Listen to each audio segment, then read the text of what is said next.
Hello and welcome.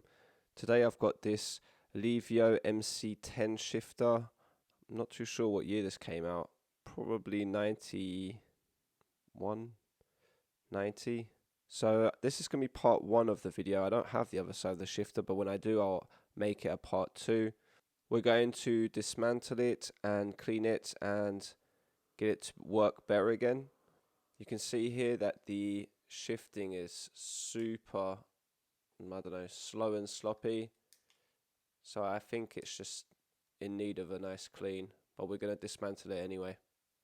Unlike the next generation of lever, the MC-12 that I've worked on, this one doesn't seem to function in the same way. The two levers seem to be stuck together. Kind of working like those Suntour shifters. I think they were AccuShift. Finally got that off. I'm going to take off this barrel adjuster. Need to take off those screws underneath the screen.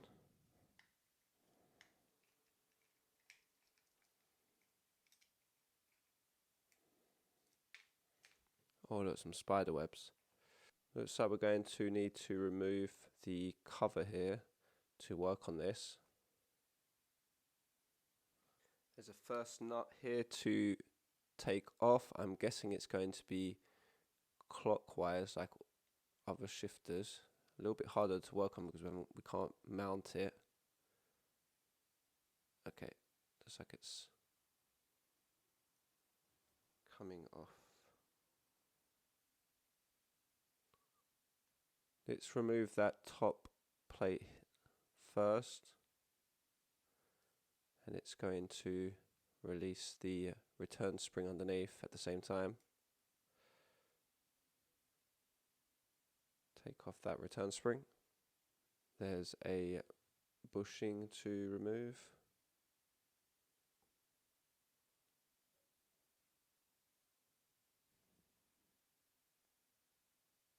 And the lever. Nylon bushing. There's a clip here to take off.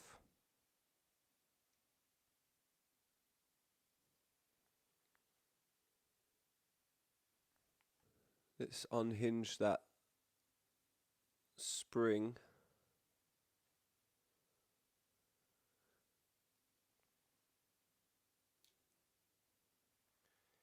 And remove that top plate. Finally removing that. It's very sticky and stuck underneath that.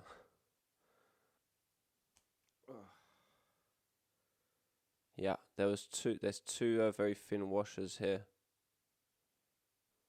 And underneath that there's another washer.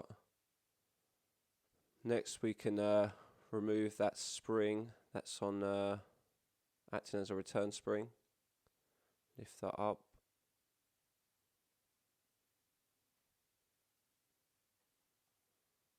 And there's now this metal plate that we can lift up.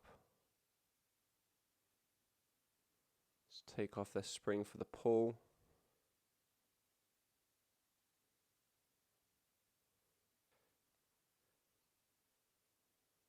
Very stuck as well, stiff.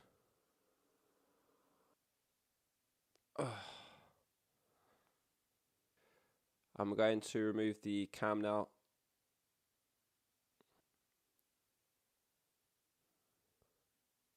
Another bushing.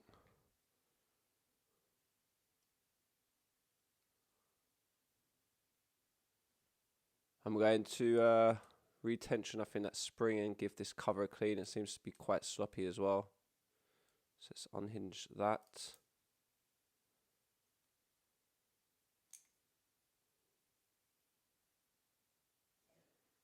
You need to take off this pull here. There's a circlip right there to remove. Grab something sharp to get behind it and unclip it.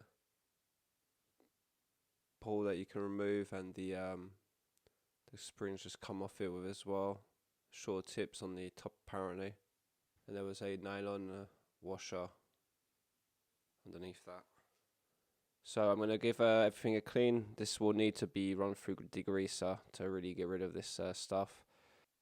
I've cleaned all the parts up now, and we can grease the parts with friction and put it back together again. Teflon grease.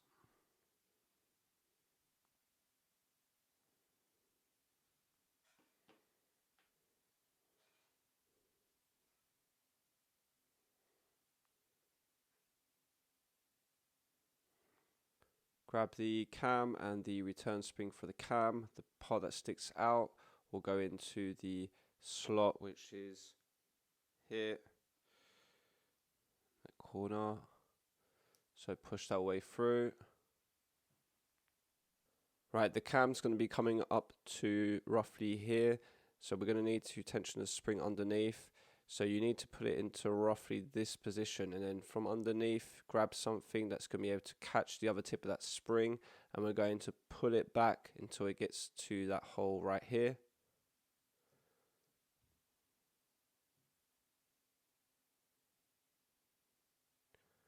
Okay, I've got that, and push it down. And so now that should be like this. It'll be tensioned and returning. The sprocket's going to go into this position. I think you can put it in one way anyway. So push that all the way down, and then on top of that there's a bushing. So you can insert that. Grab the pull, and it's going to go about here. Push that all the way down. And on top of it there'll be the spring, so there'll be one tip that's slightly longer, face that down like so, and the other pull, you'll see there's a dot on the top of it stamped in. That'll be facing upwards, and it'll be I think here. There's this plate to grab, and it is positioned seed through that bushing and roughly here, I believe. Now take that spring, and that hook part's going to hook around there, and the part facing downwards is going to latch onto this part there on the plate. So if you hold that down with your finger and take a plier to make it easier to bring it around the other side.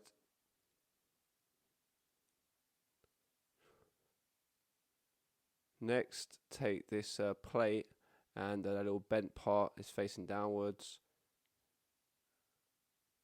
Get that on, and it's pretty evident where it goes. Make sure it's nice and flat. On top of this is very two thin copper coloured washers. I already bent mine slightly, doesn't matter. And put those two all the way to the bottom. Make sure that's all nice and flat, and when it is, you'll see this little slot here for the circlip to click back in.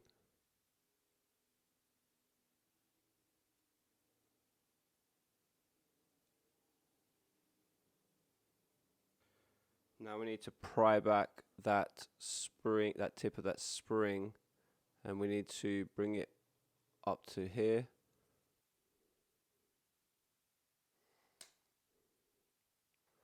Grab the double-ended lever, put the nylon washer in, and grab the spring. The one tip of the spring is going to go into the hole there at the back. Then take the pull, insert that, and you'll see there it's reclining. The other tip of that spring goes on that side there, and then we've got to put the circlip back on.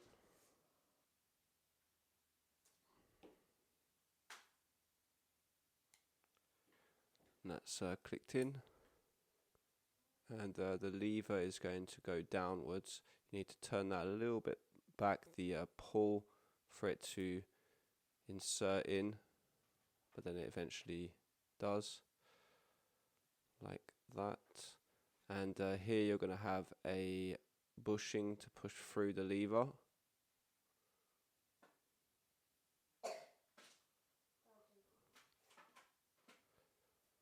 Now we need to put the return spring for that lever. So the tip on the outward side that's facing downwards, it's going to go into the hole right there. Grab the plate for that return spring, sort of holder, face it down this way. And now the other tip of that spring, we're going to put it back until it gets into that hole here on the right.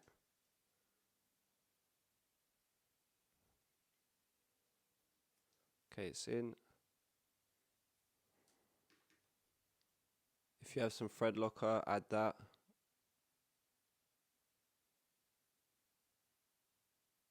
And now we can put the nut back on and it will be going anti-clockwise. Make sure everything's laying nice and flat and not overlapping when you're doing that.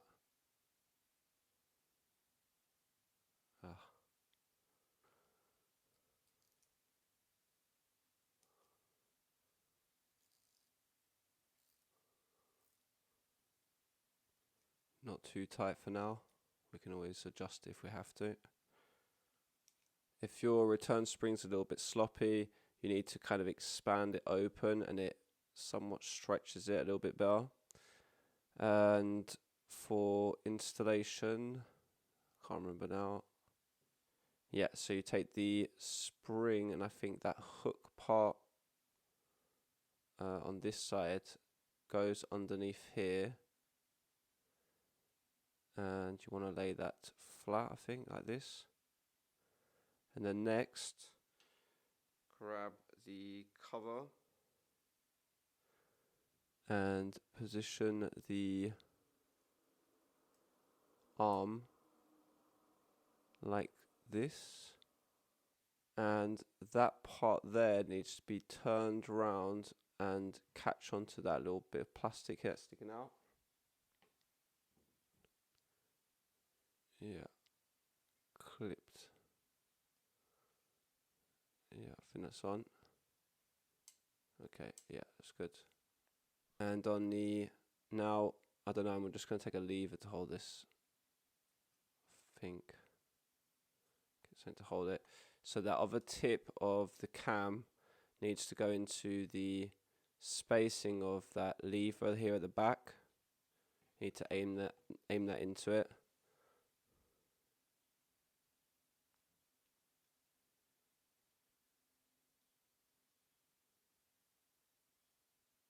Yeah, it's in, and that should be returning, I guess. Okay, yeah. Yeah, I think it's working. This is going to go into the bottom part of the cover. Kind of like this, I guess. Or until it fits in right. That other tip here for the dial needs to go into the hole of the cam here at the end of my finger. So we need to aim for that and put all this kind of together.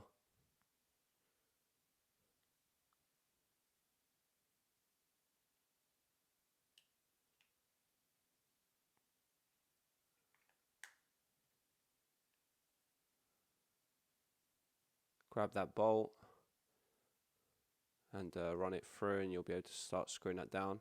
Now on the other side I'm missing a screw.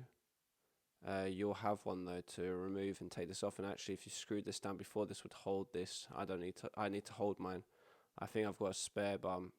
So tighten that down now.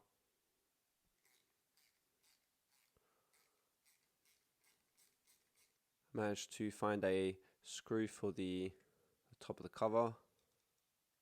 Barrel. Adjust the back in as well.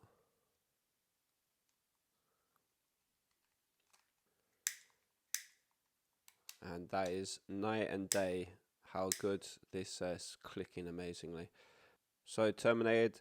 I'm hoping that you also managed to finish yours and you'll see the difference yourself. So thank you for listening, and until next time, peace out.